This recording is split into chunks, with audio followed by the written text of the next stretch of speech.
Okay, mga guys, mga idol, welcome back to my YouTube channel. Panibagong araw, panibagong vlog tayo mga guys, mga idol. Andito tayo ngayon sa bahay lang. Prepare tayo ng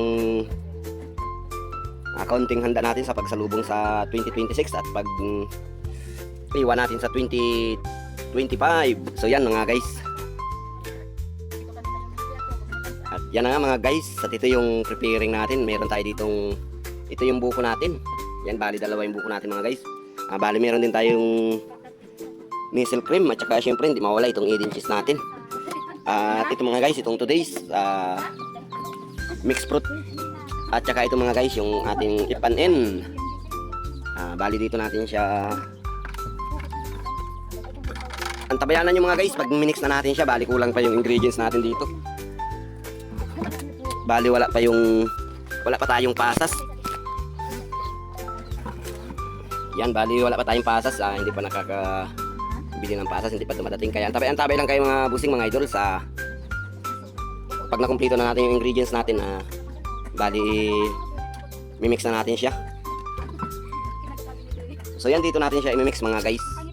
Dito. Siguro mga kalahati siya dito pag na-mix na lahat. Pakalaki siya mga guys, kaya dito natin siya imimix. Wala tayong malaking ipag-mixan. Kaya dito natin siya imimix sa timba. Sigurado kalahating timba siya pag na-mix na natin yung ating salad. So yan na nga mga guys, mga idol, at nandito na yung ating ingredients. So dito na yung Nestle cream natin. Ito na rin yung ating cheese, na hiwa-hiwa na natin siya o nagayat na natin siya. Ito rin yung ating gatas, condense ay naiikuha na natin, nabuksan na natin. At ito naman nga guys, nakuha na rin natin siya ng sabaw. At ito siya. Gagamitin din natin siguro siya mamaya. Gagamitin natin siya sa gulaman. Ito yung sasabaw natin sa gulaman para masarap ang gulaman natin. At ito mga guys, yung ating buko, bali dalawa. So tara mga guys, samahan nyo ako. Ilagay na natin. Unang first step, buko.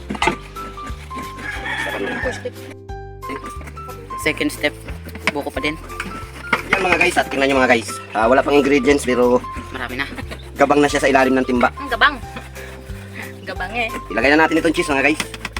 Pwede na parang cheese. Yan, ilagay na natin yung cheese. At syempre, hindi mawala ito, pasas natin. Kunti lang, isang box lang siya mga guys. Dami. Yan na nga, nailagay na rin natin. Oh. Yan eh. Yan, nailagay na natin siya. Idagdag mo pa ba yung isang 2 days? Aro. Syempre mga guys, ilagay na rin natin itong 2 days. 2 days. For 2 days. Video. 2 days. For 2 days.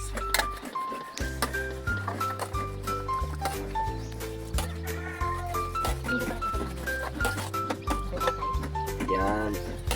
Mayroon siyang kaunting natira pang Sabaw.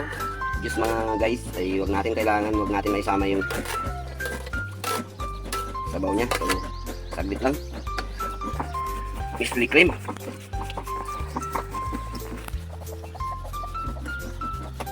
So yan, siguraduhin po natin nakalike po tayo at nakasubscribe. At syempre, paki-comment na rin po dyan sa comment section kung taga saan kayo para alam naman natin kung saan nakaabot itong ating video na ginawa na ito mga guys. So yan, bali dalawang Nestle cream ang nilagay natin. Pwede ka na dyan ng buko. Ay, nalimutan, mabuhay na lang yan. Pwede ka buko eh. Ito yun, ito na natin siya. Mabuhay na lang yan. Pwede So yan. Pwede magtungkad. At ito mga guys, ibuhos na natin yung ating Condense. condense. Yan, ayaw niya tumulong mga guys. Parang ayaw niya. Yan na nga. Itabi na anak. Abang araw mag-timing si Kuya Tuti tapos si Kuya Jumel. May isa pa ha? Ay, Aray. make sure na masarap ito mga guys. Sigurado. Hintay ko doon natin. Ha? Hintay ko doon natin. Nandito na nga sila. So malaki kasi siya kaya isang Kasi sa harapan. Timba. isang kilo ba ito? Mm-mm.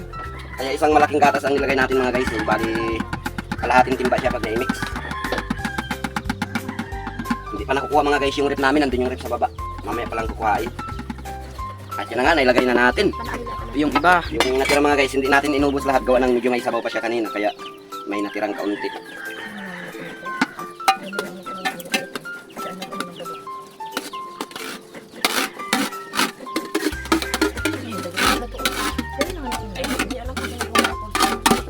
Sabi ko ba yun?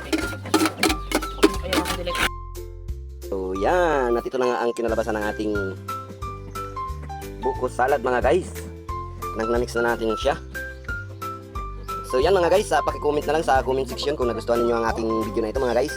At antabayanan niyo pa po mga guys yung mga ibang luto natin sa ating pagsalubong sa New Year. So yan, hanggang dito lang po muna ating video sa paggawa ng salad. Sana may natutunan po kayo kahit konting kalaman sa paggawa ng ating creamy at masarap na buko salad.